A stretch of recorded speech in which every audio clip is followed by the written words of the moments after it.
So, ulan na sa labas. So, ayan guys. Ito oh. Pag kahapon, masama na po ang pakiramdam ko. Yung nagtatanim ako ng mga alagbati. Ilang araw na ding masama ang pakiramdam ko. Siguro dahil ilang araw akong stress. Sobrang stress ko, di ba? Kasi sobrang nervous ko. Tapos, laging kulang sa tulog. Tapos, maraming mga iisipin na mga kailangan ito, kailangan kailangan to. So, ganun ba? Sobrang stress, sobrang yun. May na ubo ako ngayon, may sipon, masakit ang lalamunan. Pag kahapon, masama lang pakiramdam ko. Isang araw masama na, pero inano ko lang. Kasi may vitamin C man akong nabili. Pero ngayon kasi, sumakit na talaga ito, masakit na talaga. Tapos yung ubo ko, ubo na talaga na may maraming plema. So ayan, nangutang ako sa kapitbahay ko, oy. Pumili ako ng Solmux. Yung Solmux ba? Solmux ito, 'yon. 'Yon. Bale 10 ganito. Tapos ito may isa ding gamot na ganito, pero ito hindi ko iinumin muna. Ito muna ang iinumin ko. Baka maano pa ako ba, baka madala pa sa Solmux kasi medyo makating talaga at masama talaga yung pakiramdam ko. So, ayan lang po. That's all for today. Binablog ko na naman talaga ang buhay ko. Pero, so yun, sa gustong manood, maraming salamat. Sa mga ayaw po manood, okay lang po. Basta ako, nag-upload lang po ako ng video dito sa YouTube para po, parang diary. Video diary ko na lang. Thank you so much. At, as usual, wala akong kasama. At tomorrow is, yun, mga uniform na dulo. Oh, kailangan kong labhan kaso wala talaga akong kasabon-sabon today. Naghintay ako kay Chris na umuwi. Naghatid siya ng baon ni Dudong para makakain yung anak namin kasi walang baon kayo ng umaga. Walang ulam. So alam, yung ngayon talaga struggle talaga sa amin yung araw-araw na baon ng anak ko. Pero laban lang. So ayan. Kagabi ang lakas ng ulan. Tingnan niyo, sobrang basa ng mga lupa. Ilang araw ding walang ulan. Ilang araw talagang walang ulan. Kaso, umulan kahapon, kagabi. After kong magtanim ng alagbati, umulan siya. So, ngayon tingnan niyo ang langit. Tingnan niyo ang sky. Sobrang makulimlim. At masayang masaya ang mga tanim ko. Oh. Tingnan niyo. Dahil sa ulan. At itong ano ko, alagbati yan. Hindi ko pa na hanggang dito. Yan, hanggang dito sana itaniman ko. Yan, kulang pa yung tanim ko. Ayan, ang gaganda, tingnan.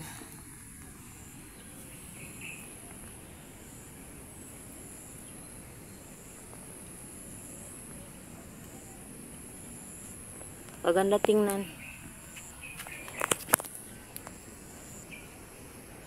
So, dito ang dati kong garden. Ayan. Dito ang puno ng patola. Pero ngayon, maraming patola ang tumubo dahil nga maraming ayun. Maraming patola ang tumubo dito. Tingnan nyo. Patola yan lahat. Oh. Hanggang doon. May bulaklak na nga pala yung mga patola doon. Oh. Hanggang dito. Kamote, yung kamote ko yan. Ang lakas ng tubig sa kanal dahil sobrang lakas ng ulan doon. Doon kasi yung yung river ba, ilog na malaki na nagsusupply ng tubig dito sa mga palayan, dito sa barangay namin Bolong. Doon, palayan doon sa entrada, palayan dito hanggang doong palayan doon malayo. Doon nagsusupply ng tubig o yun. Yung bukid na yun may malaking ilog yan. Tingnan nyo ang kulimlim. Sobrang makulimlim talaga. Tingnan nyo. Grabe. Yan. Ang ganda ng palayan na doon. Ang green na green. Yan. Diba napakaganda na ng kulay ng palayan. Oh. So ayun. Ito kasi hindi tinatrabaho ito. Matagal na. Hanggang doon ito, malaki ito, ilang hektarya ito na hindi tinatrabaho. Tulad doon sa kabila. Yung doon kayo magtatambay lagi, doon din hindi tinatrabaho. Matagal na din. Kasi ang may-ari nito at ang may-ari doon sa iba, pareho lang. Kaya hindi na tinatrabaho. Tingnan nyo, may nagtatrabaho doon na mga basakan. Doon sila nagtatrabaho kasi maganda magtrabaho ngayon sa basakan dahil walang init, makulimlim, presko ang hangin. Kasi tingnan nyo naman yung clouds, oh. Grabe talaga. Yan ang bukid kung saan ang tubig. Galing itong tubig sa kanal na ito. So, ayan. Hindi, klaro. Yan. Klaro talaga yung dagong. Yun. Klaro yung Yun. Punta tayo doon. Uwi tayo. Tingnan natin yung pakita ko sa inyo yung kabilang side. Yung kabilang side doon. Dito tayo dadaan. Ang hirap dumaan dito eh. Okay. Doon tayo dadaan. Punta tayo sa kabilang banda. Kasi doon ang basakan. Yan. Ito ang garden ko. Sa kabilang banda yung basakan. Punta tayo doon. Isa lang ang may-ari ng basakan doon at basakan doon. Palayan ba? Yung palayan doon at palayan sa kabila, isa lang ang may-ari. Yan ang mga tanim kong taro root or tumon or bisol sa Bisaya. Yan, malalaki yan. Kasi doon, bininta na yung lupa doon, yung lote. Kaya konti na lang yung mga naiwan kong tanim na ganito. Dito na lang banda yung tanim ko. Yan. Ito papaya. Tara, ulan na talaga. So, doon ulan na. So, ito ang basakan. Galing doong basakan hanggang dito, hanggang doon. Isa lang ang may-ari. Yung sa kabila at dito, isa lang ang may-ari. Ayan, ang lapad-lapad ng hindi ginatrabaho. So, ayan, ulan na doon sa bundok. Ayun. Napakadami kong labahan talaga pero sobrang maulan. Kagabi pa ito makulimlim at talaga, yung bang nagta-thunder ba? Sa Tagalog ay, sa Bisaya ay dalugdog. Hindi ko alam sa Tagalog, basta dalugdog, sa English ay thunder. Thunderstorm ata to.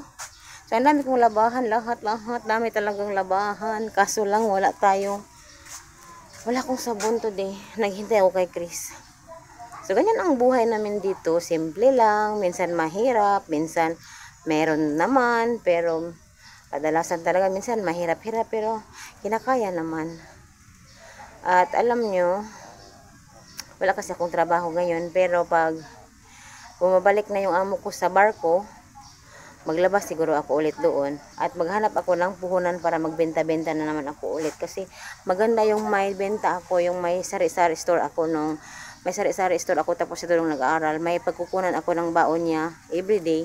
Kung walang income siguro sa pamamasada, may pagkukunan ako ng baon niya sa everyday. Kasi minsan talaga yung income ni Chris sa pamamasada ng habal-habal ay kulang na kulang sa amin. Yun talaga. Pero naman din si Chris ba? Sinusubukan. Mga manok niya, kunti na lang kasi lahat halos na ibenta na. Kunti na lang yung naiwang manok niya. Yung naiwang manok sa kapatid na lang niya yun. At pinapakuha na yun sa kanila kasi gusto ni Chris kukunti lang talaga yung manok na hina niya. Kasi ang hirap ba? Nag-aaral ang anak namin. Kulang na kulang yung income niya sa pamamasada. So that's all for today. Thank you for watching.